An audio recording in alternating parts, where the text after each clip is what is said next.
Good morning, everyone. Today we will be presenting an analysis of the case Zaiful Muhammad versus Public Prosecutor and another appeal reported in the 2013 Volume 2 of the current Law Journal. Let's start with the case overview. This is a federal court case involving drug trafficking charges under Malaysia's Dangerous Drugs Act 1952, a law that imposes the mandatory death penalty for certain offences. The central legal question in this case was: did the prosecution successfully prove that the drugs shown in the court were the exact same ones seized during the arrest? This issue may sound simple, but as we will see, it had major consequences for the outcome of the case. Now, let's walk through the chronology of events to understand what happened step by step. First, Zaiful Muhammad was arrested and charged for trafficking 6 packages of cannabis. The charge stated a total weight of 880 grams. Next, during the High Court trial, prosecution witnesses, including police officers and the chemist, testified that there were actually only 2 packages and their total weight was 799.4 grams. Despite this discrepancy, Zaiful was found guilty and sentenced to death. Zaiful then appealed to the Court of Appeal, but his conviction and sentence were upheld. Finally, the case reached the federal court, which is the highest court in Malaysia. Here, the judges closely reviewed the inconsistencies, especially the mismatch in the number and weight of the drug packages. This led to a very important decision, which we will discuss further in the legal analysis section later. I will continue by explaining why this particular case matters in terms of readability and legal language.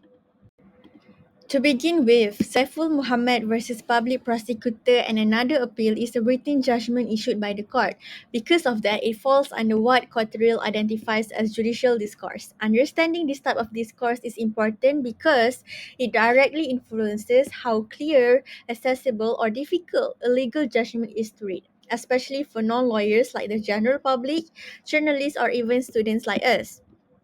According to Cotterill, one of the key features of judicial discourse is its distinctive lexico-grammatical patterns, which means it uses specific vocabulary and sentence structures that reflect legal authority and logic.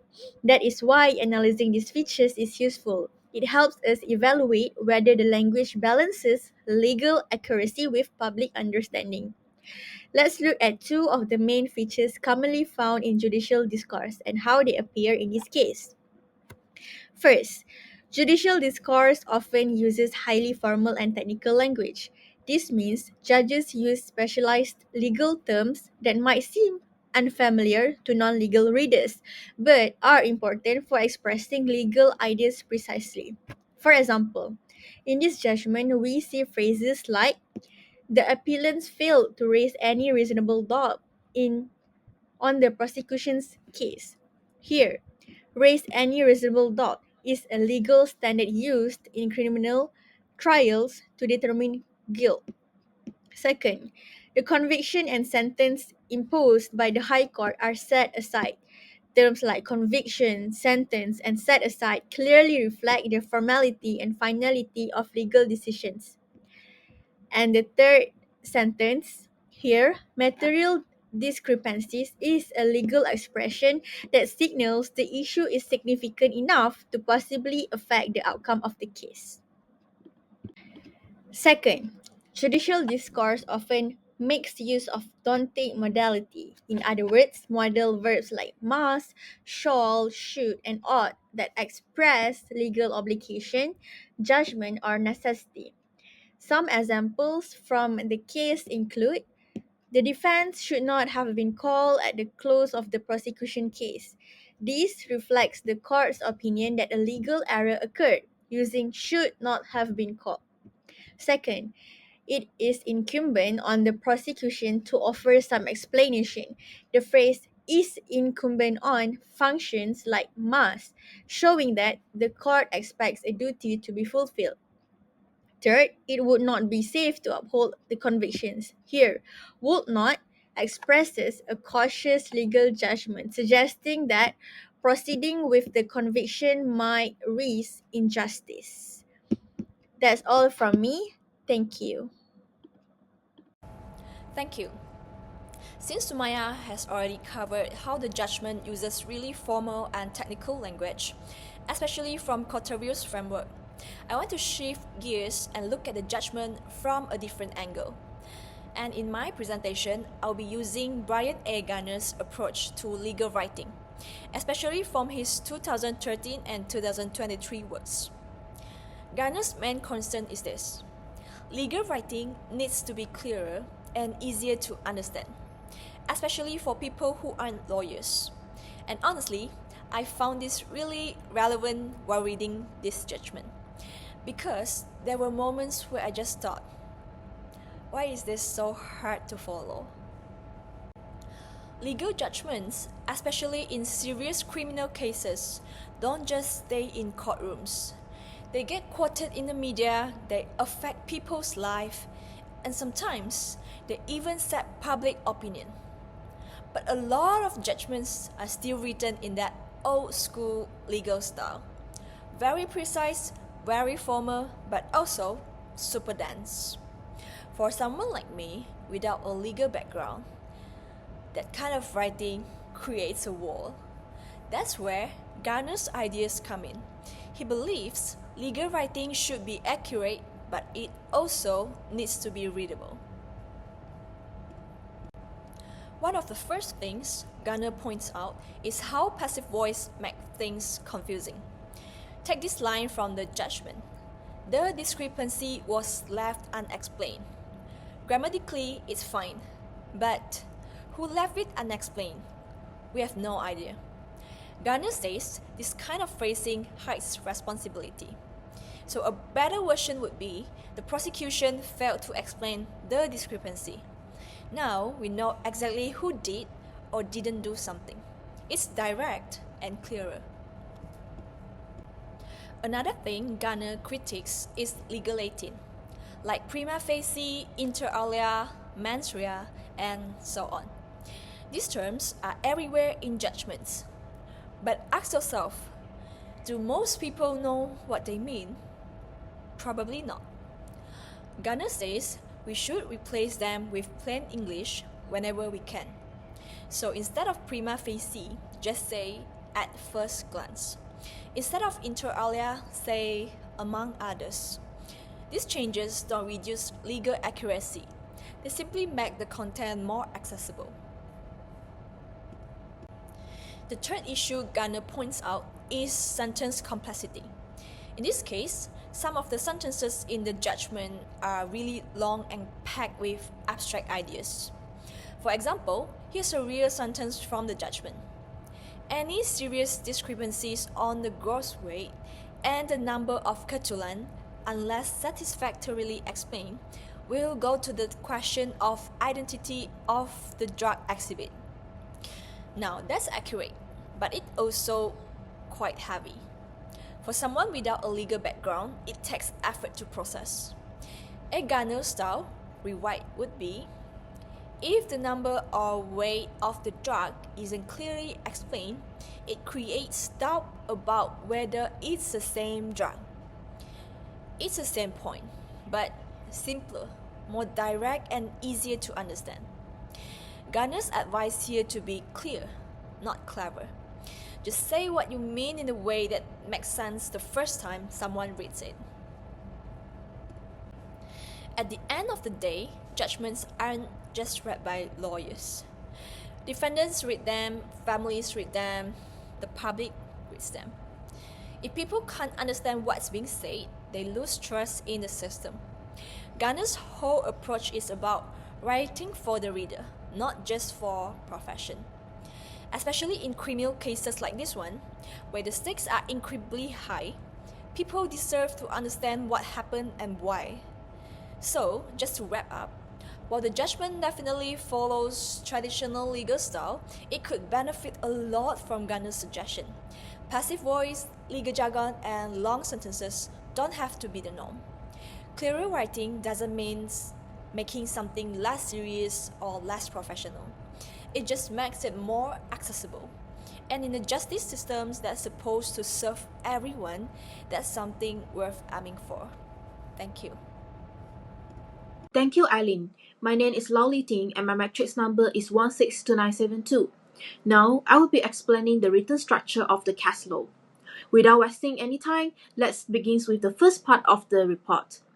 As you can see on the slide, at the top of the report, we can find all the essential reference details, including the case name, the court, which is Federal Court Putrajaya, the name of the judges, led by the Chief Justice Arifin Zakaria, the case number, criminal appeals number 05197-2011 and 05198-2011.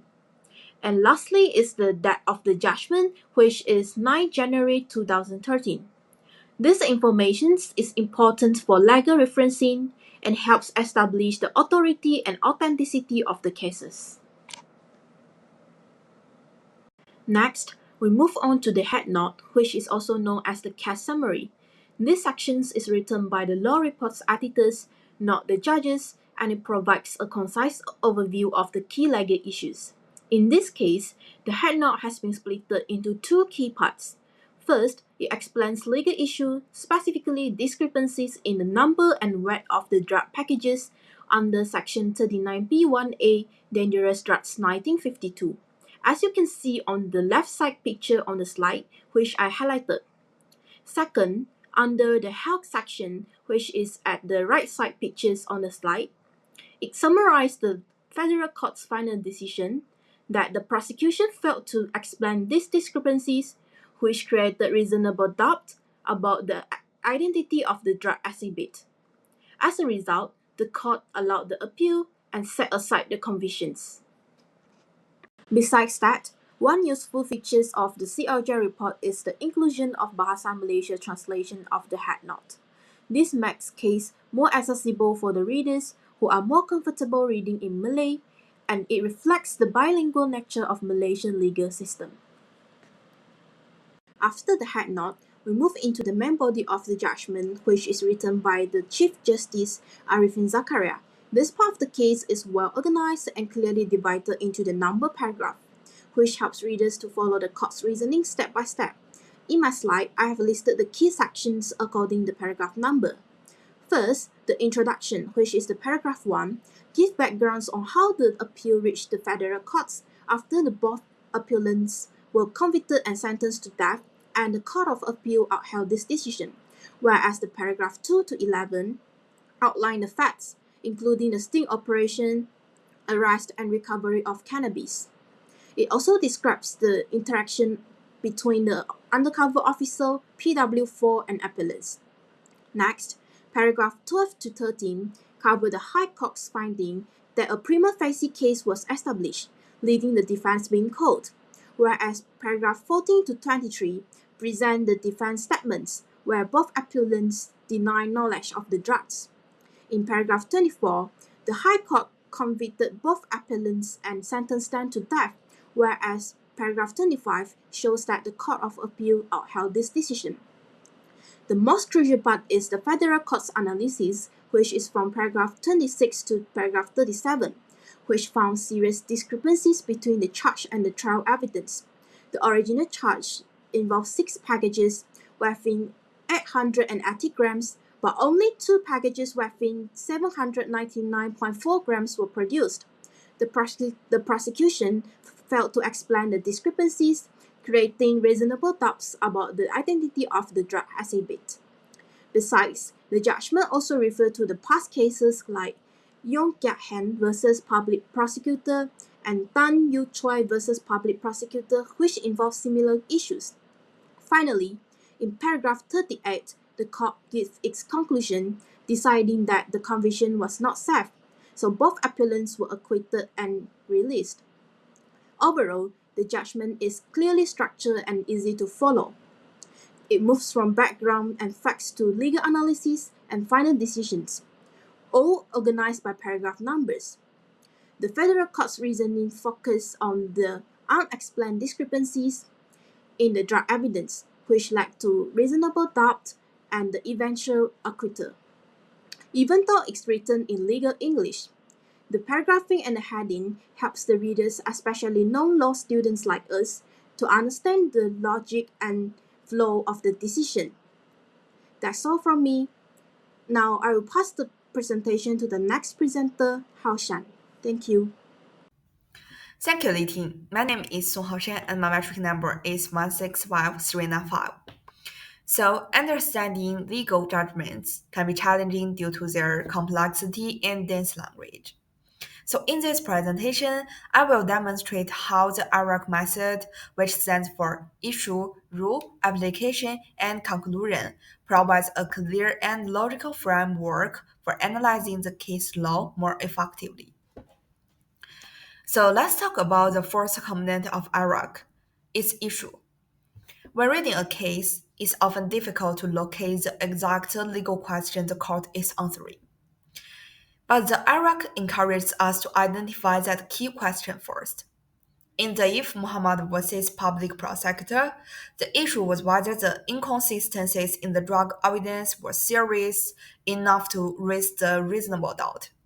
But without the IRAC structure, this might be buried in several paragraphs of the background facts. But by using the IRAC method, we will know to ask what legal question is the court trying to resolve. So this immediately gives us the focus when reading the judgment. So the next part is the rule. The legal principle was stated applied by the court.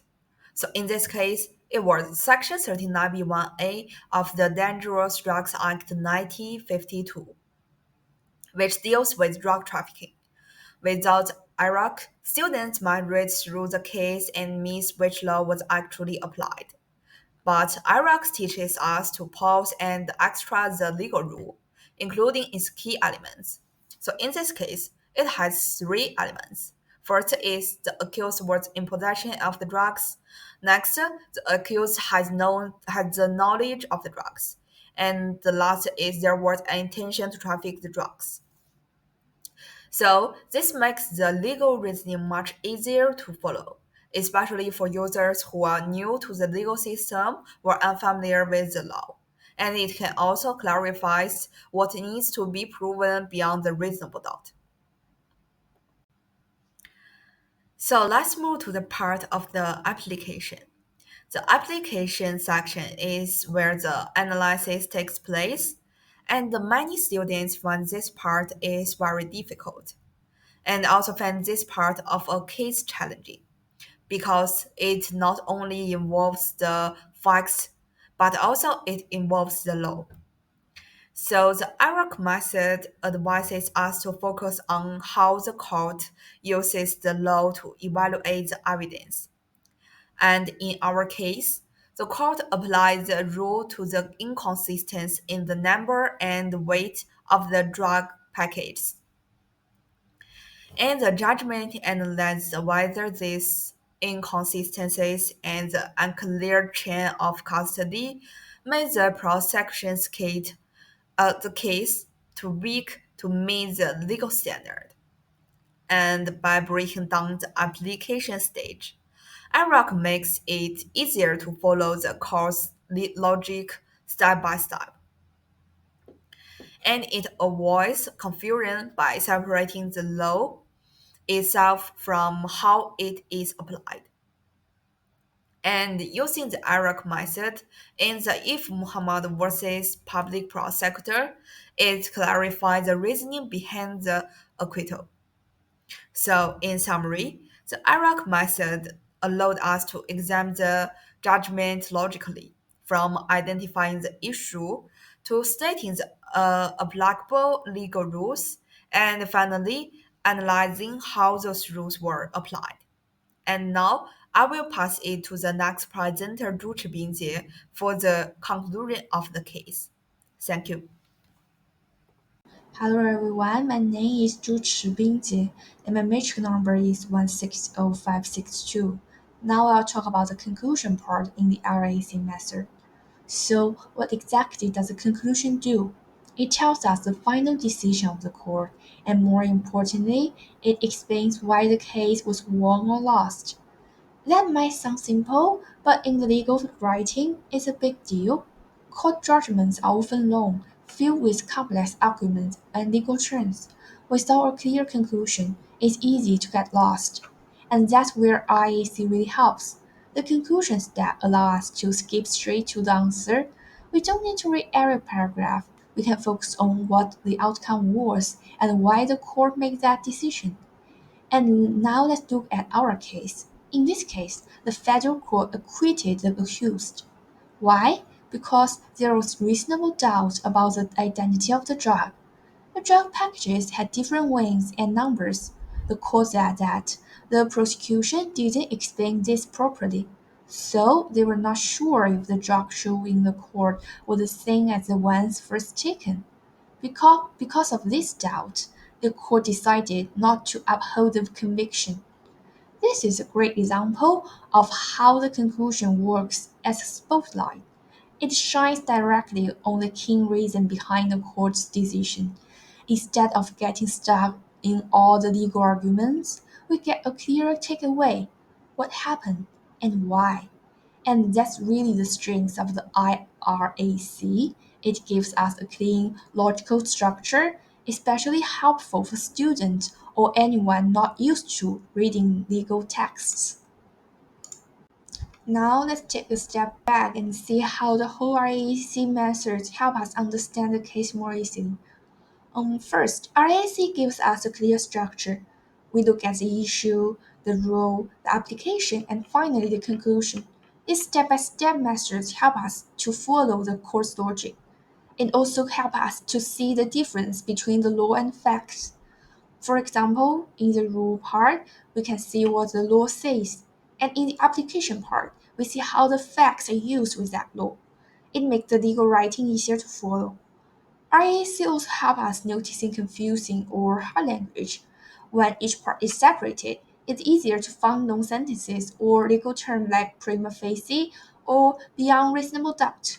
That's why the RAC is useful not only for law students, but also for non-lawyers. It shows how to read a case step by step. So, what did we learn from this case? First, we saw that legal writing usually has a clear structure, but language used can be hard to understand. It often includes legal terms and complex sentences that make it difficult for readers to follow.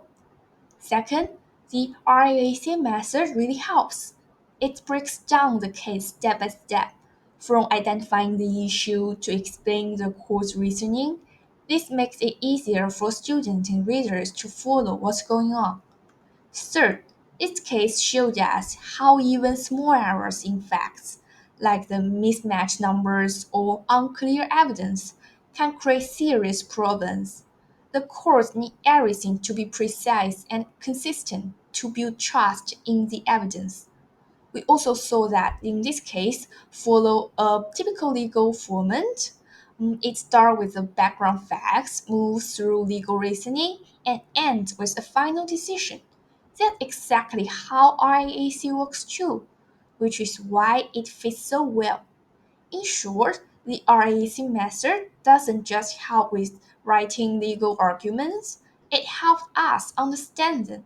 If more judgments were written in this way, using simple language and a step by step approach, they would be much easier for everyone to read. This is our references. And that's all for our presentation. Thank you all for listening.